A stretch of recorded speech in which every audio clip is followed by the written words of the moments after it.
Apple is secretly working on 3 new AI wearables to replace your phone. China just broadcasted humanoid robots doing something absolutely crazy on national television. The entire gaming industry is on the verge of collapse, and Google just released their best model, Gemini 3.1 Pro. We also have OpenAI quietly acquiring a massive new weapon, a breakthrough from NVIDIA that makes AI 8 times cheaper, and a lot more. So let's jump right in. Anthropic recruited ex-Google data center veterans to build their own AI infrastructure empire. This is a big deal because right now, most AI companies rent their compute from cloud providers like Amazon Web Services, Google Cloud, or Microsoft Azure. But Anthropic wants to own its infrastructure. They want their own data centers because if you own your data centers, you have more control, you can optimize them specifically for your AI models, you can scale faster, and you do not have to pay cloud markups. So Anthropic went out and hired some of the best data center experts in the world. These are people who built Google's infrastructure. They know how to design, build, and operate massive data centers. And now they are doing it for Anthropic. This is part of Anthropic's $50 billion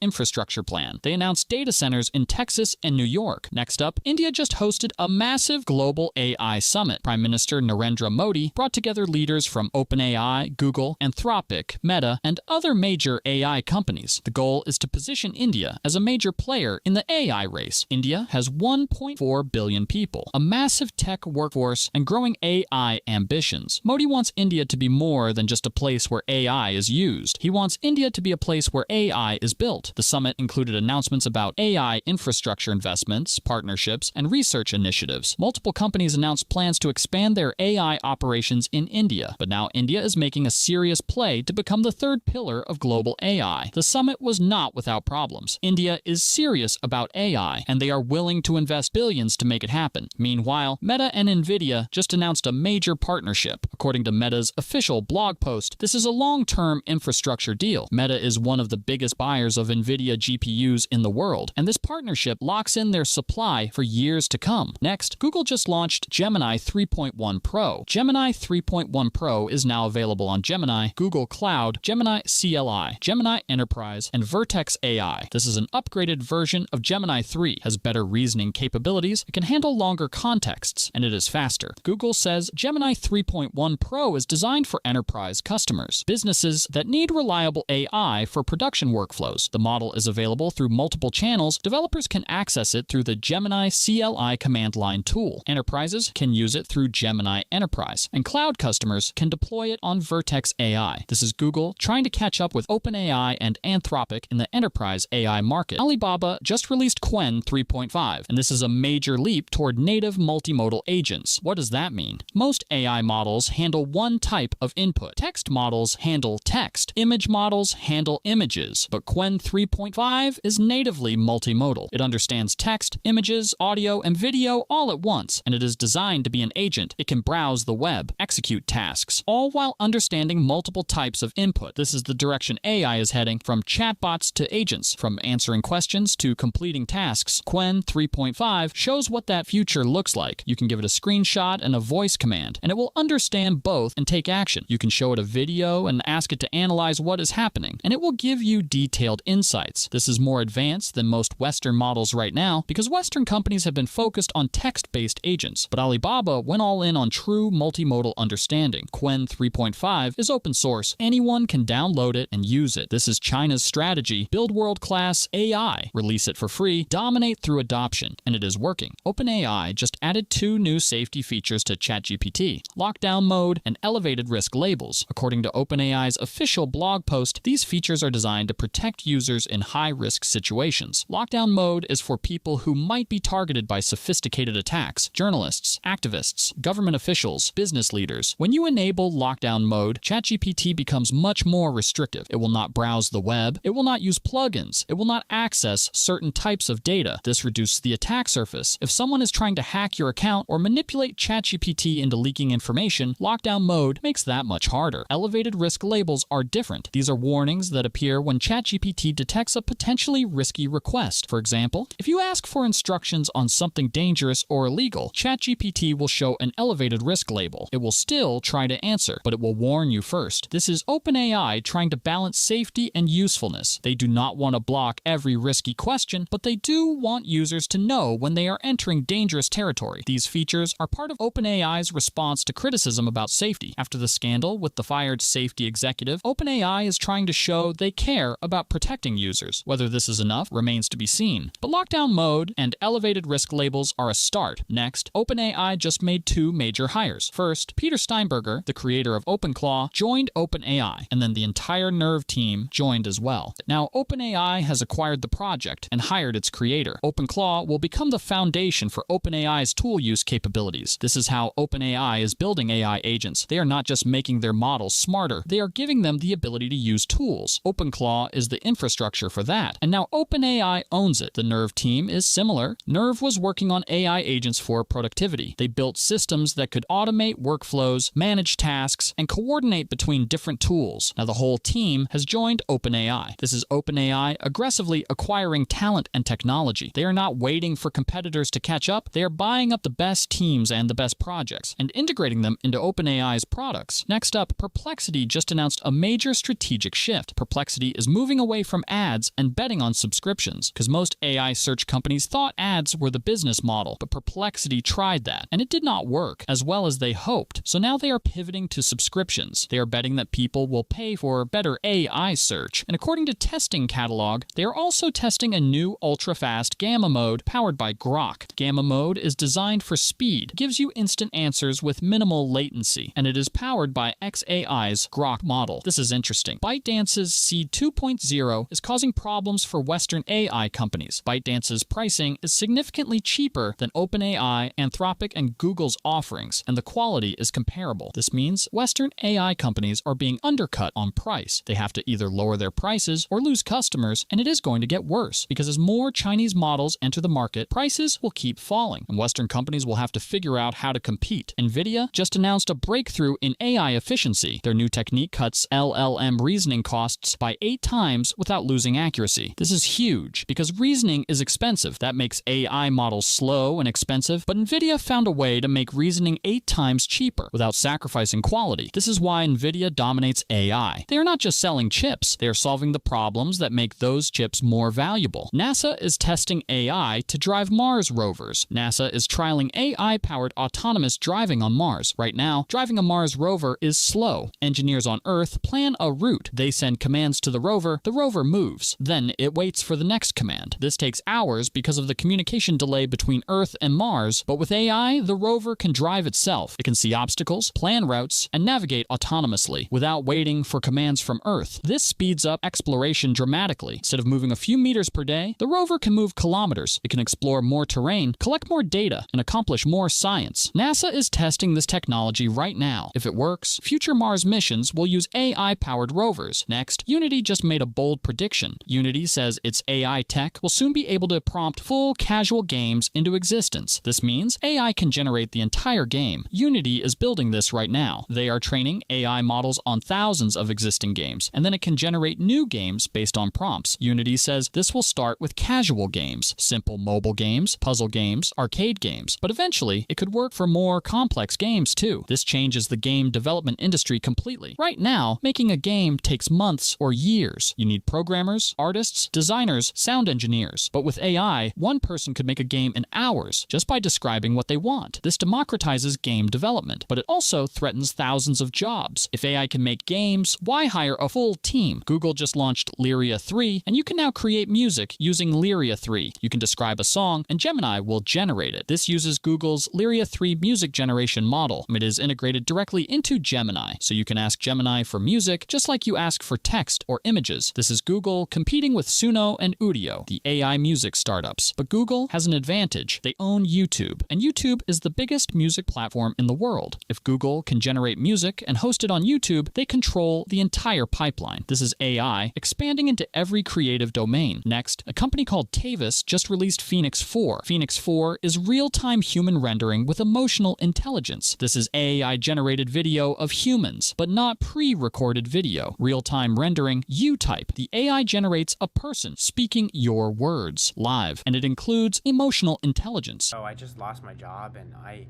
don't even know what happened. He just called me into his office and fired me immediately with no warning. But honestly, I'm more angry at my boss because doesn't understand, and I literally have to feed a family, and he just did this to me out of nowhere with no 2 weeks or any compensation at all. It's not fair at all.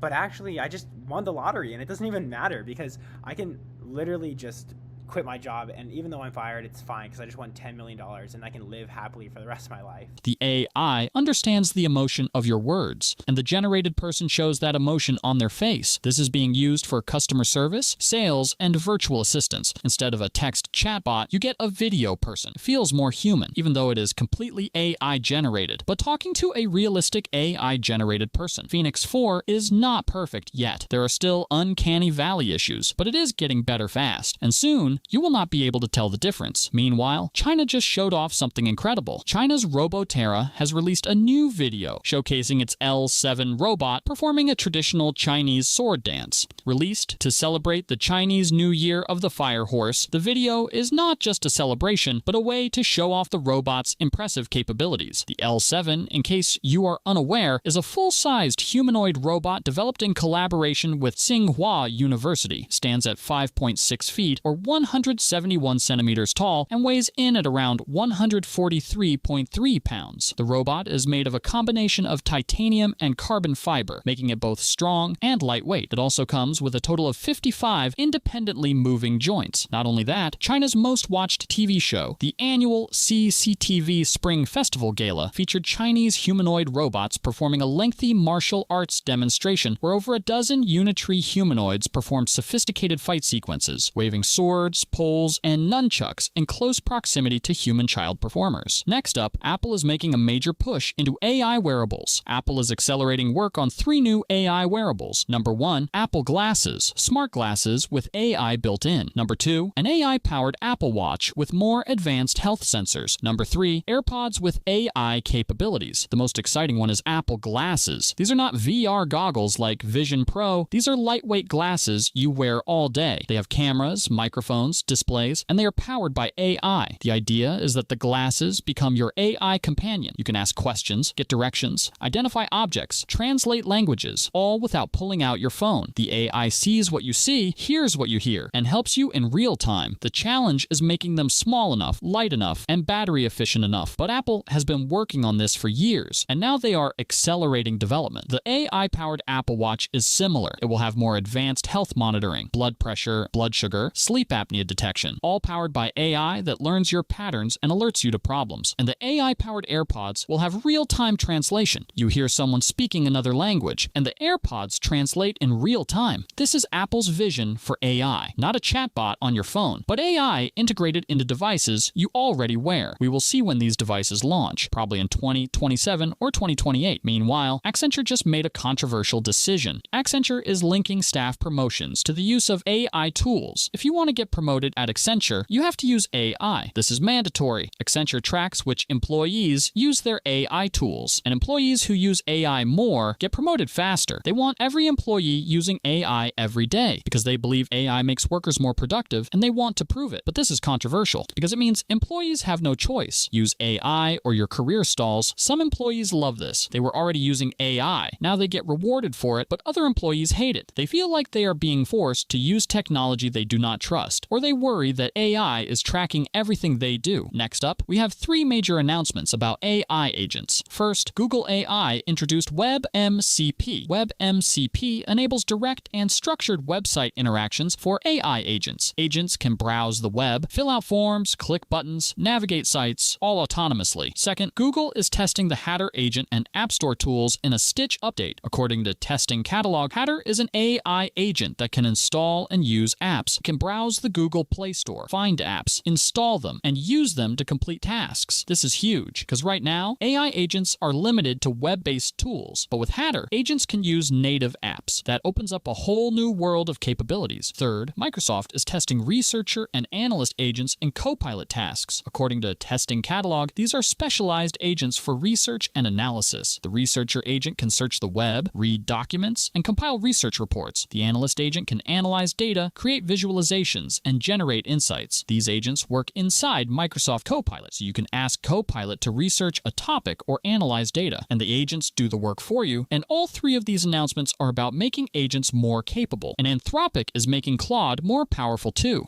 First, Claude now has improved web search with dynamic filtering. According to Claude's official blog, dynamic filtering increases web search accuracy and efficiency. Claude can search the web, but now it filters results more intelligently. It knows which sources are reliable, which results are relevant, and which information is most useful. This makes Claude's web search faster and more accurate. Second, Claude Code is now integrated into Figma. According to Figma's blog, you can now use Claude Code directly inside Figma. You can describe a design, and Claude Code generates it. You can ask Claude to modify a design, and it updates it. This is huge for designers because now they do not need to learn code to build interactive prototypes. They just describe what they want, and Claude builds it. This is the pattern we keep seeing. AI being integrated into professional tools, not as a separate product, but built directly into the tools people already use. Figma, Microsoft Office, Google Workspace. AI is becoming invisible infrastructure. Next up, a company called Manus just launched Manus Agents. According to their blog post, these are personal AI agents inside Telegram chats. You add the Manus bot to a Telegram group, and it becomes your AI assistant. It can answer questions, schedule meetings, take notes, manage tasks, all inside Telegram. This is AI meeting people where they already are, not making them download a new app, but integrating into the apps they already use. Telegram has 900 million users, and now all of them can add AI agents to their chats. This is how AI adoption happens. Finally, there is a new documentary about AI. According to posts on X, it is called The Most Urgent Film of Our Time. The AI doc explores the impact of AI on society, and it is coming soon, so that's all the highlights in AI this week. Let me know in the comments what you think of all of this, which piece of news was your favorite, and which tool are you most looking forward to trying out. As always, I will be on the lookout for the top AI news and tools to share with you. So if you enjoyed this video, remember to like, share, and subscribe. Thanks for watching, and I'll see you in the next one.